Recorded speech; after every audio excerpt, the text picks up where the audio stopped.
কি হয়েছিল যখন অযোধ্যার রাম মন্দিরে রামলাল্লার প্রাণ প্রতিষ্ঠা হওয়ার সময় প্রকট হয়েছিলেন স্বয়ং মহাবলী হনুমান।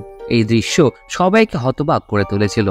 আজকে আমরা 22শে জানুয়ারি রাম মন্দির উদ্বোধন হওয়ার সময়কার এক অদ্ভুত অলৌকিক ঘটনা সম্পর্কে আলোচনা করব, যার প্রমাণ দিয়েছে স্বয়ং রাম মন্দির কর্তৃপক্ষ। রাম ভক্ত তুলসীদাস একবার বলেছিলেন, যেখানে রাম পুজো হয় সেখানে যিনি সবার প্রথমে আসেন এবং যিনি সবার শেষে যান তিনি হলেন স্বয়ং বজরংবলী হনুমান। অর্থাৎ যেখানেই ভগবান শ্রী রামের পুজো বা অনুষ্ঠান হয় বজরংবলী সেখানে অবশ্যই উপস্থিত থাকেন। আজকে আমরা জানবো 23শে জানুয়ারি রামলাল্লার প্রাণ প্রতিষ্ঠা হওয়ার ঠিক পরের দিন কি হয়েছিল। বন্ধুরা, তার আগে আমাদের ভিডিওটিতে একটি ছোট্ট লাইক করতে ভুলবেন না। রাম মন্দির প্রতিষ্ঠার ঠিক পরের দিন থেকেই রাম মন্দিরের দূর দূরান্ত থেকে ভক্তেরা রাম মন্দির দর্শনের জন্য ছুটে আসেন। রাম মন্দির উদ্বোধনের পরের দিনই প্রায় 5 লক্ষ ভক্তেরা রামলাল্লার দর্শন করার জন্য হাজির হয়েছিল রাম মন্দিরে। রামলাল্লার দর্শন করার জন্য দর্শনার্থীদের ভিড় উপচে উঠেছিল। এত ভিড় সামলাতে রীতিমতো হিমশিম খেতে হচ্ছিল রাম মন্দির সুরক্ষা বাহিনীদের। এর মধ্যেই ঘটে গেল এক অলৌকিক ঘটনা, যা শুনলে আপনারাও চমকে উঠবেন। এই ভিড়ে ঠাসা ভক্তদের মাঝে এসে উপস্থিত হলেন স্বয়ং বজরংবলী হনুমান, যে কথা স্বয়ং মন্দির কর্তৃপক্ষ টুইট করে জানিয়েছে জনসাধারণকে।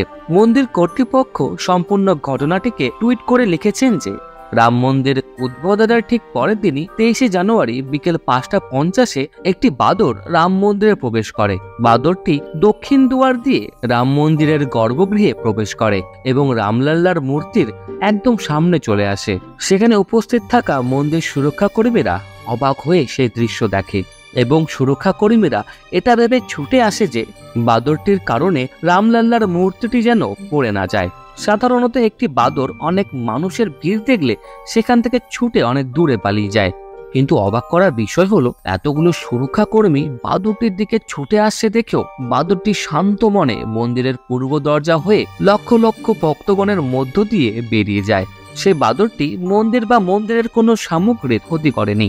মন্দির সুরক্ষা কর্মীরা জানিয়েছে বাদরটি এত শান্ত মনে মন্দিরে প্রবেশ করে আবার মন্দির থেকে বেরিয়ে গেল যে তা দেখে এমন মনে হচ্ছিল যেন বজরংবলী স্বয়ং রামলাল্লার দর্শন করতে এসেছিলেন এবং দর্শন করার পর নিজে থেকেই চলে গেলেন।